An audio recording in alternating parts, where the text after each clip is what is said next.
안녕하세요 여러분. 오늘의 흥미로운 영상 내용은 연방 재정 지원 프로그램 일시 중단과 그 영향, 그리고 중국 AI 스타트업 딥시크의 성공 비결과 미국 기술 수출 통제의 허점에 관한 것입니다. 우선 좋아요 버튼을 누르고 채널 구독 및 알림 설정 또 잊지 마세요. 여러분의 관심과 지지가 저희에게 큰 힘이 됩니다.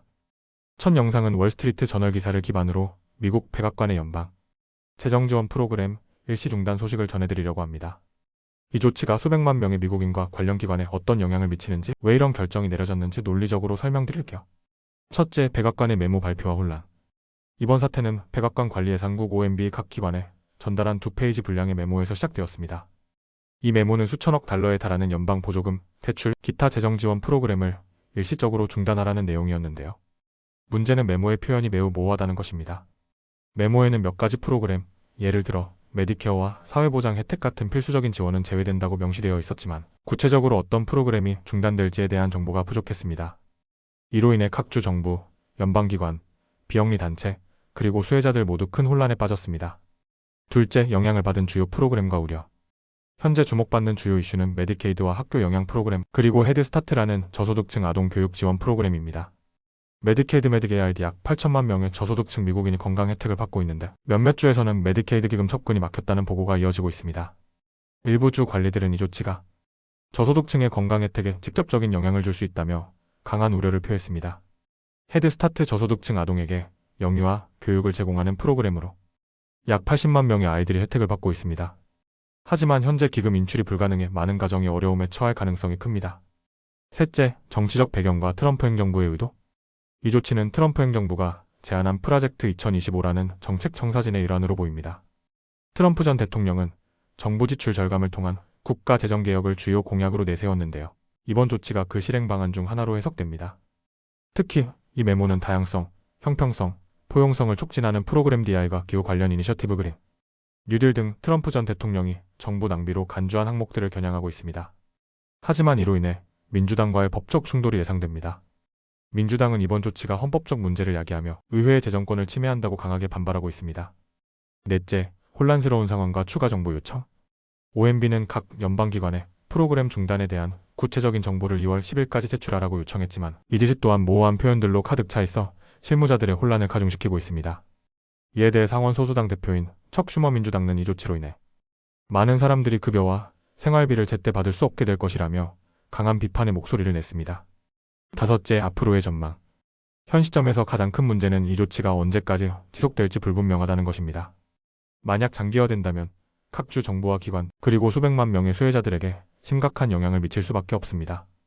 다만 OMB는 메디케이드와 헤드스타트 같은 주요 프로그램의 중단이 하루 정도로 짧게 끝날 수도 있다고 언급하며 상황을 진정시키려 하고 있습니다. 이렇게 미국 백악관의 연방 재정 지원 프로그램 일시 중단 소식과 그로 인한 혼란을 살펴봤습니다. 이번 조치가 미국 경제와 국민 생활에 어떤 영향을 미칠지 앞으로도 계속 주목해야 할 것 같습니다. 다음 영상은 월스트리트 저널 기사를 바탕으로 중국 AI 스타트업 DPSEK의 성공 이야기를 소개합니다. DPSEK이 어떻게 미국 기술 수출 통제의 허점을 이용해 AI 기술을 발전시켰는지, 그리고 이로 인해 글로벌 AI 산업과 미국 규제에 어떤 파장이 생겼는지 알아보겠습니다. 첫째, DPSEK의 독특한 성공 전략. DPSEK는 중국 항저우에서 설립된 AI 스타트업으로 특이하고 창의적인 전략으로 세계적인 주목을 받고 있습니다. 미숙년 인력 활용. DPSEK의 설립자 량 연펑은 대부분의 기술팀을 신입 졸업생과 2년 경력자로 구성했는데요. 량은 경험은 오히려 장애물이 될 수 있다며 경험이 없는 엔지니어들이 새로운 방식으로 문제를 해결하는 데 더 유리하다고 강조했습니다. 효율적인 데이터 처리. 기존 AI 모델은 방대한 데이터를 처리하기 위해 고성능 컴퓨터 칩이 필요했지만 DPSEK는 데이터 처리량을 줄이는 방법을 개발했습니다. 예를 들어 기존 AI 모델이 도서관의 모든 책을 읽고 답을 찾는 방식이라면 DPSEK는 질문을 받고 나서 필요한 책만 찾는 방식을 사용합니다. 또 다른 혁신은 전문가, 호남 믹스처 오브 엑스퍼츠 기술입니다. 특정 분야의 전문가, AI가 질문에 답변하는 구조로 필요한 훈련, 데이터와 컴퓨팅 자원을 줄이는 데 성공했습니다. 이러한 전략은 AI 모델 훈련 비용을 경쟁 모델의 일부 수준으로 낮췄습니다. 둘째, 미국 기술 수출 통제와 DPSEK에 대응.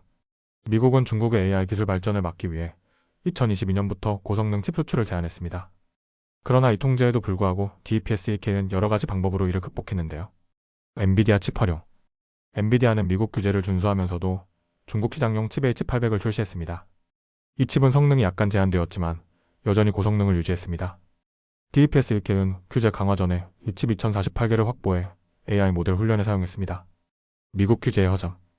DPS 1K는 미국의 규제 도입 초기에 만든 허점을 이용해 강력한 칩을 구매했으며 이는 미국 관리들에게 큰 경각심을 주었습니다. 이로 인해 바이든 행정부는 2023년에 규제를 강화했지만 DPS 1K는 이미 필요한 칩을 확보한 상태였습니다. 셋째, 글로벌 AI 산업에 미친 영향. DPS 1K의 성공은 미국과 실리콘밸리 AI 산업에 큰 파장을 일으켰습니다. 미국 내 경고음. DPS 1K의 접근 방식은 AI 기술 개발에 있어 자원의 효율적인 활용이 얼마나 중요한지 보여줬습니다. 전 인텔 CEO 팻 겔싱어는 엔지니어링은 제약 속에서 창의성을 발휘하는 것이다라며 중국 엔지니어들이 제한된 자원을 활용한 창의적인 해결책을 찾아냈다고 평가했습니다. 글로벌 규제 재검토. DPS 1K의 사례로 인해 미국 정부는 기술 수출 통제를 더욱 강화해야 한다는 목소리가 커지고 있습니다. 특히 AI 칩 비축과 국제시장에서의 우회 구매 같은 허점을 차단하는 규제가 필요하다는 지적이 나옵니다. 넷째, DPS 1K 성공의 비결. DPS 1K의 성공은 단순히 기술력에만 의존한 것이 아닙니다. 이들은 창의적인 문제 해결, 미국 규제의 허점 활용, 그리고 효율적인 데이터 처리 전략을 통해 글로벌 AI 시장에서 돌풍을 일으켰습니다. 하지만 이 과정에서 미국 기술 수출 통제의 한계가 드러났으며 이는 미국 정부와 글로벌 AI 기업들이 해결해야 할 과제로 남아있습니다. 이렇게 중국 AI 스타트업 DPS 1K의 성공 사례와 그 이면에 숨겨진 미국 기술 규제의 허점을 살펴봤습니다. 이 사례는 기술 개발에서 창의적인 접근이 얼마나 중요한지를 보여주는 동시에 글로벌 기술 규제의 중요성을 일깨워줍니다. 오늘은 여기까지입니다. 다음 영상에서 더 유익하고 흥미로운 내용으로 찾아뵙겠습니다. 이 영상은 투자 의견이 아닙니다. 매우 감사합니다.